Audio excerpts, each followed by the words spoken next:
Sebagai orang tua, Anda mungkin pernah melakukan kekerasan pada anak dengan sengaja maupun tidak disadari. Sayangnya, dampak kekerasan pada anak bisa berkepanjangan, bahkan mempengaruhi sikap anak di masa depan. Lantas, apa saja bentuk kekerasan pada anak dan seperti apa dampak kekerasan terhadap anak? Kita akan membahasnya hanya di Love Your Child.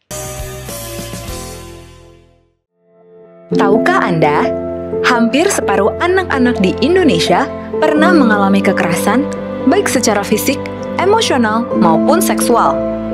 Yang menyedihkan, banyak dari mereka tidak sadar kalau yang mereka alami adalah kekerasan.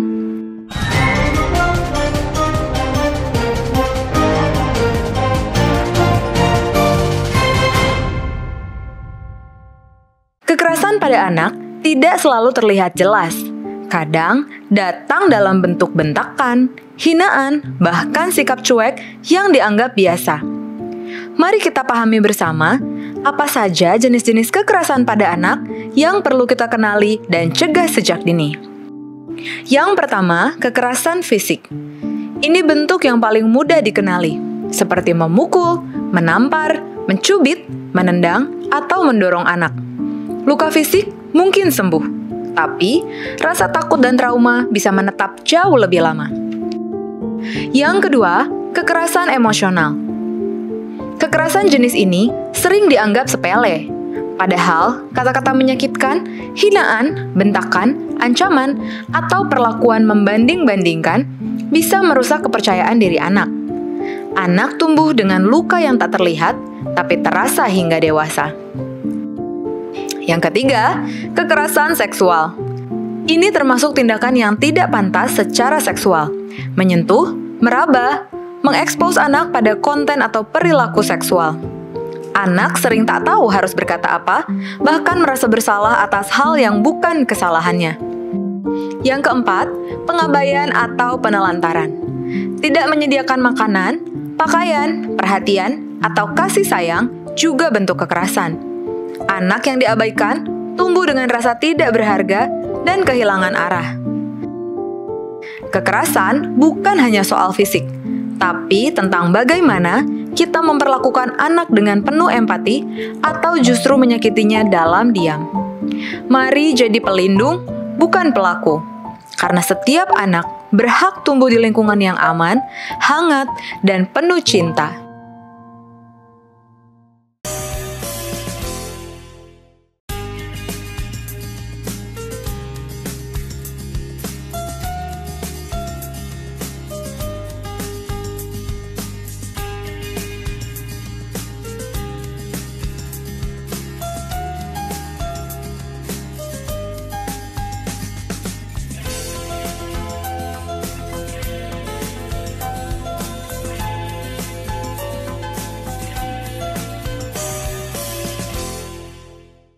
Halo ayah dan bunda pemirsa Hope Channel Indonesia dimanapun Anda berada.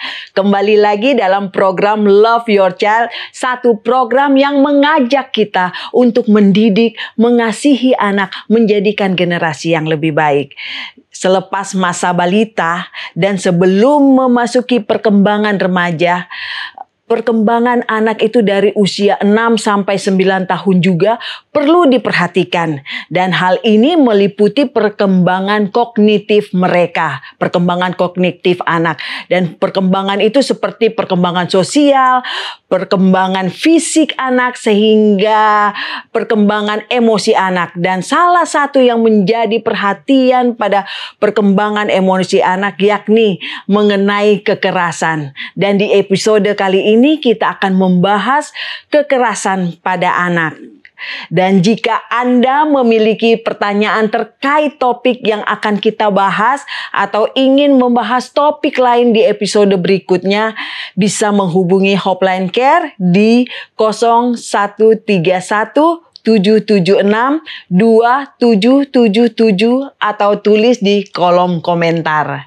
Dan saat ini kita akan membahasnya bersama dengan narasumber kita, seorang psikolog Ibu Silvani Dianita Sitorus, MPSI Psikolog. Halo Ibu Dianita, senang rasanya ya kita kembali lagi untuk membahas satu pembahasan yang sangat penting untuk anak-anak kita. Dan kali ini kita akan membahas tentang kekerasan kepada anak ya.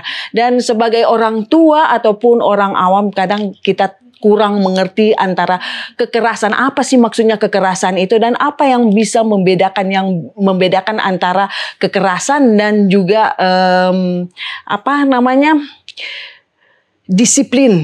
disiplin kepada anak itu.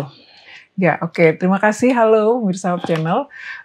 Ini topiknya sangat menarik ya, bahwa kita kerap kali melihat kondisi-kondisi yang kita saat ini bicarakan mengenai kekerasan terhadap anak, di mana kondisi kekerasan itu kan sebuah bentuk perlakuan yang intinya adalah memberikan rasa sakit. Secara fisik bisa, emosional, secara psikis juga kepada anak, sehingga mengakibatkan dia menerima sebuah perlakuan itu ada bentuk-bentuknya itu tidak menyenangkan buat dirinya, dan biasanya dilakukan oleh orang dewasa kerap kali ya, atau orang yang terdekat bagi mereka. Nah, pertanyaannya kan tadi, apa sih yang membedakan kekerasan? Kekerasan dan disiplin. Dan disiplin gitu. Ya. Memang kadang-kadang jadi beda tipis. Betul.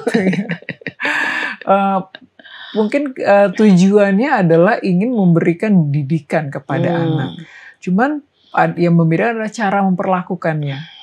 Disiplin itu adalah sebuah kondisi di mana kita memberikan didikan itu, tapi ada makna yang bisa diberikan kepada anak. Ada penjelasan lebih lanjut kepada anak terhadap sebuah perilaku yang ingin kita sampaikan kepada anak. Nah, bedanya dengan kekerasan apa? Ya, kekerasan mungkin perlakuannya itu tujuannya seperti itu, tapi cara yang dilakukannya yang tidak tepat. Akhirnya yang menerima itu, terutama untuk anak, perasaannya berbeda, gitu ya. Rasa yang diterima berbeda. Mungkin orang tua ingin menyampaikan itu mungkin supaya lebih cepat deh penyampaian informasi yang mau ditetapkan, atau cara untuk menghukum anak ya dengan cara lebih baik kekerasan daripada disiplin yang seharusnya diberikan gitu. Jadi kalau seandainya disiplin dan kekerasan pada anak ya, kalau disiplin jadi membuat anak tetap terluka, sama-sama terluka, sakit enggak terluka. Jadi kita lebih memberikan penjelasan. Penjelasan ya. Ya, tapi secara tegas kepada anak, hanya saja di dalam kondisi konteks itu kita memberikan kesempatan bagi anak untuk memaknai apa yang dia lakukan itu tidak tepat gitu misalnya. Jadi anak lebih mengerti gitu ya. Jadi anak lebih mengerti kondisinya. Dan kalau seandainya tanda-tanda fisik dan emosional yang menunjukkan bahwa anak itu mungkin mengalami kekerasan. Kalau tanda-tanda fisik kan bisa kelihatan gitu kan, biru-biru atau apa gitu ya. Tapi yang tanda-tanda secara emosional itu kan tidak kelihatan ya, tapi kita nggak tahu apakah itu sudah bentuk dari kekerasan atau bukan. Iya, karena bentuk kekerasan itu macam-macam ya. Tadi kalau fisik pasti sudah barang tentu udah kelihatan banget. Ketika kita mencubit misalnya, kemungkinan kan besar ada tandanya, perubahannya. Atau kalau kita pukul mungkin ada kondisi yang bisa terlihat. Nah, tapi yang lebih nggak kelihatan ini adalah kondisi emosional nih. Emosional itu dalam arti apa? Misalnya bentakan, tapi kita tidak memberikan makna terhadap apa yang kita sampaikan, memberikan ketakutan, kemudian anak menjadi ada perubahan-perubahan perilaku nih yang sebenarnya signifikan kelihatan, tapi mungkin kita tidak sadari. Misalnya jadi ada gangguan konsentrasi di sekolah, anak jadi mudah sensitif, mudah takut, sedih, berlebihan gitu ya. Tapi kita nganggapnya itu sebagai sesuatu hal yang biasa gitu. Jadi perubahan ini lebih banyak meninggalkan sebuah jangka panjang bagi anak ketika kita tidak memberikan perhatian khusus terhadap perubahan ini gitu. Jadi memang ya kekerasan pada anak yang secara emosional itu memang tidak terlihat pada saat itu, tapi mungkin jangka panjangnya itu ya.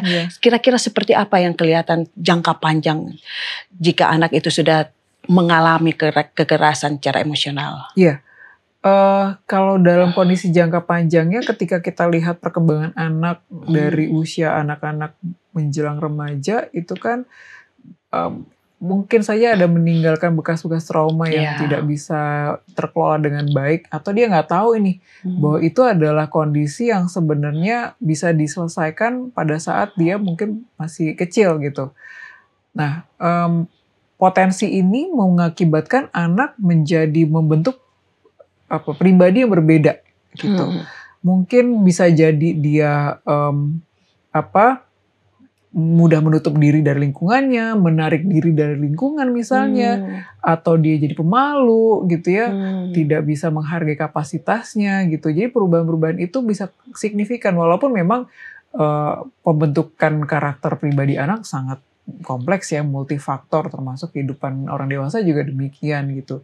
Tapi potensi itu memungkinkan bisa menimbulkan perubahan perilaku dan pribadi secara jangka panjang gitu. Ya, jadi bisa saja anak nanti pada saat kedepannya itu dia menjadi sangat tidak percaya diri ya, dan itu tentu saja mengganggu akan tumbuh kembangnya dia ya. Dan ini ya Bu, kalau seandainya ini kita lebih melebar lagi ya, dengan bagaimana dengan kekerasan seksual. Jadi itu kan sering sekarang kita dengar ya di mana-mana anak terjadi kekerasan seksual, apalagi terjadi di orang sekitar, di keluarga terdekat. Bagaimana dengan hal itu? Tentunya ini kondisinya sangat memprihatinkan ya. Ya. Di mana kondisi perilaku seksual itu akan mempengaruhi lebih luas kepada kondisi pribadinya secara jangka panjang, karena kan membekas tidak hanya secara fisik tapi secara luka batinnya juga. Dan ini kita perlu sebagai orang dewasa perlu menyadari kondisi ini tidak seharusnya mereka alami gitu, dan perlu ada kesadaran yang lebih luas, termasuk juga dari peran-peran orang sekitarnya gitu ya. Apalagi kekerasan seksual itu kan sudah menimbulkan ranah hukum juga kan ya, dampaknya lebih jauh gitu.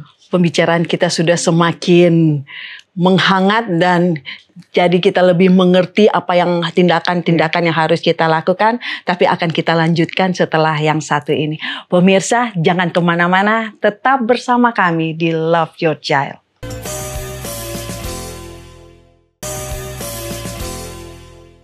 Kembali lagi di Love Your Child dan kita masih membahas kekerasan pada anak. Dan Ibu Dionita ini tadi melanjutkan pembicaraan yang tadi ya tentang kekerasan seksual.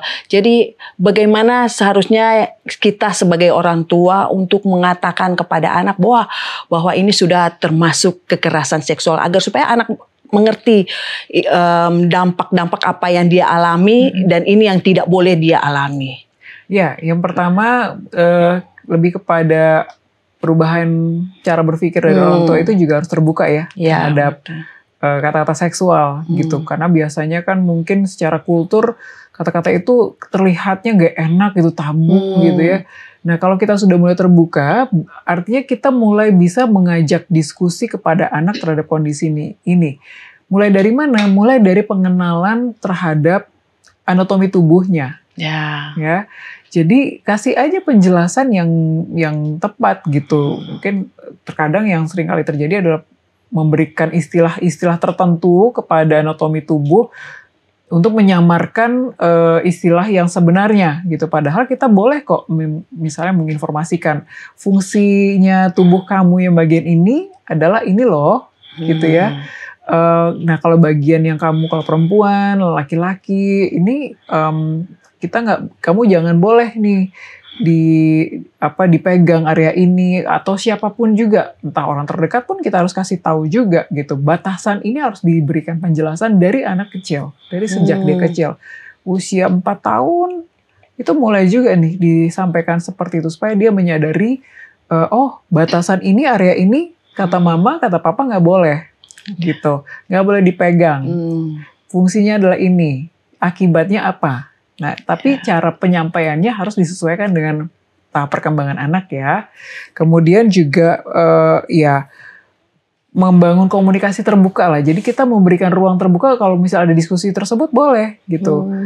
ataupun nanti ketika kita nonton televisi ya atau sebuah tayangan, ketika ada adegan itu kita berikan penjelasan. Jangan misal, oh nggak boleh nih dilarang. Iya, tutup matanya nggak boleh dilihat seperti makin itu ya. Penasaran gitu ya. Ya udah kita kasih penjelasan atau kita sortir dulu kalau memang ternyata kita belum siap. Jadi disiapkan juga sih dari sisi orang tua mau terbukanya sejauh mana gitu. Iya betul juga ya Bu.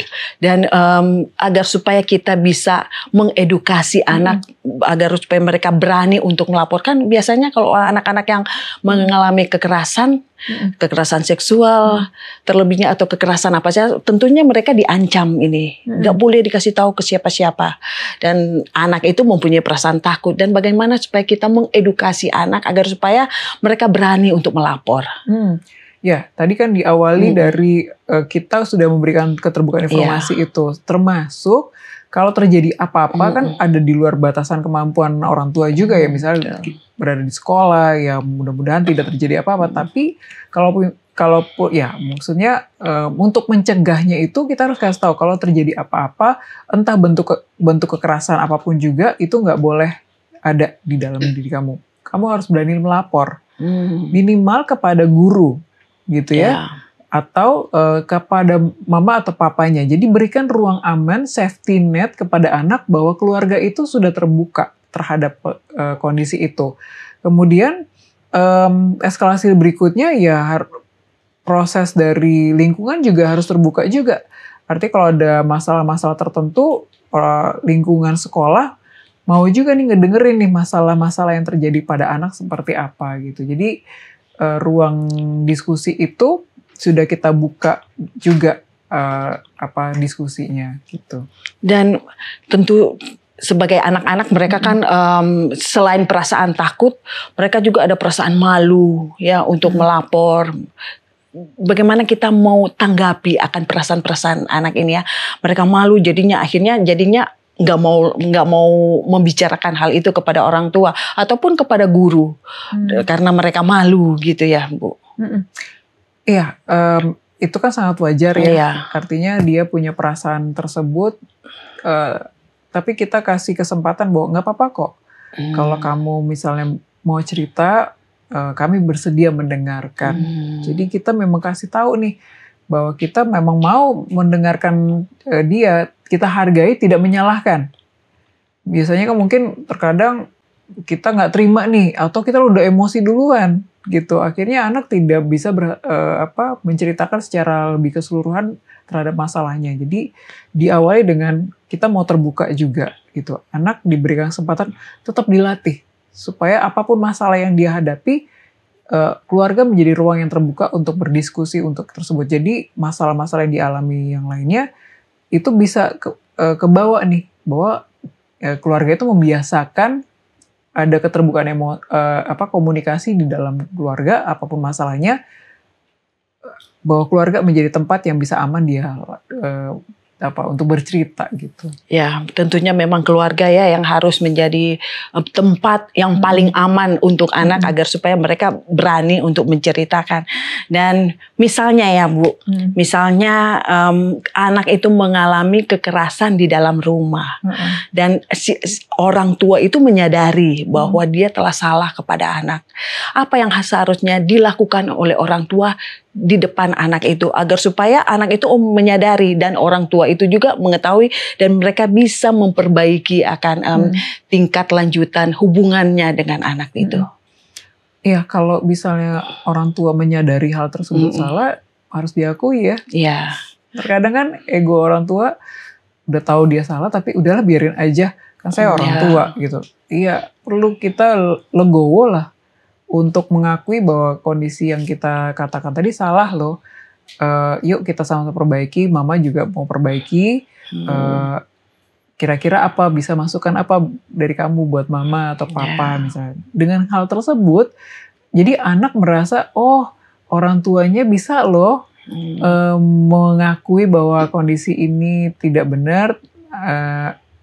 Dan saya diberikan kesempatan nih untuk bisa menyampaikan sesuatu yang bisa saya ingin utarakan. Dengan hal tersebut, hal terkecil kan ya sebenarnya ya. Dengan pengakuan aja, berarti orang tua kan tidak meninggikan egonya. Betul ya. Karena otoritas, jadi kadang-kadang kan kita nggak mau ngaku salah, tapi anak harus mengaku salah.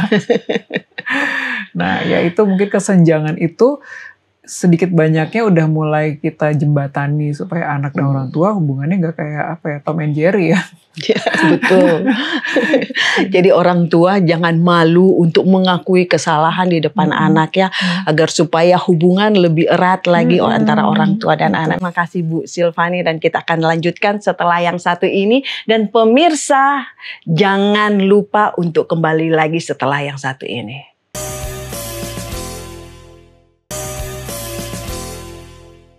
Kembali lagi di Love Your Child, dan kita tiba pada segmen kesimpulan dan tips yang akan diberikan oleh psikolog kita tentang kekerasan kepada anak. Dan Bu, kira-kira kesimpulan dan tips-tips apa yang bisa disampaikan kepada pemirsa? Ya, kondisi kekerasan pada anak tentunya sangat memprihatinkan kita semua. Tapi kita sebagai orang tua ataupun lingkungan perlu ada membangun kesadaran bahwa kondisi emosi, psikologis, dan segala sesuatu yang kita bisa berikan kepada anak adalah tanggung jawab bersama.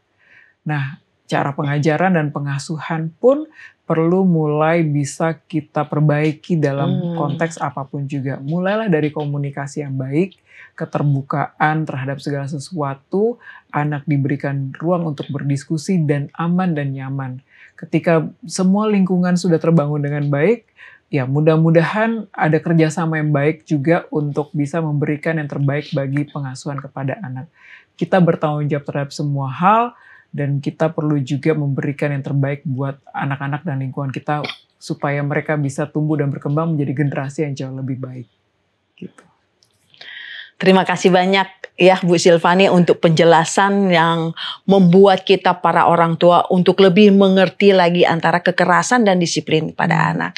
Dan baiklah pemirsa, terima kasih juga kepada ayah dan bunda yang telah setia mengikuti program Love Your Child hari ini. Silakan bagikan video ini jika informasi yang kami bagikan ini bermanfaat kepada teman-teman dan keluarga lainnya. Tetap semangat dalam mendampingi tumbuh kembang anak. Cintai anak Anda untuk jadikan generasi yang lebih baik. Sampai jumpa di program Love Your Child episode-episode berikutnya.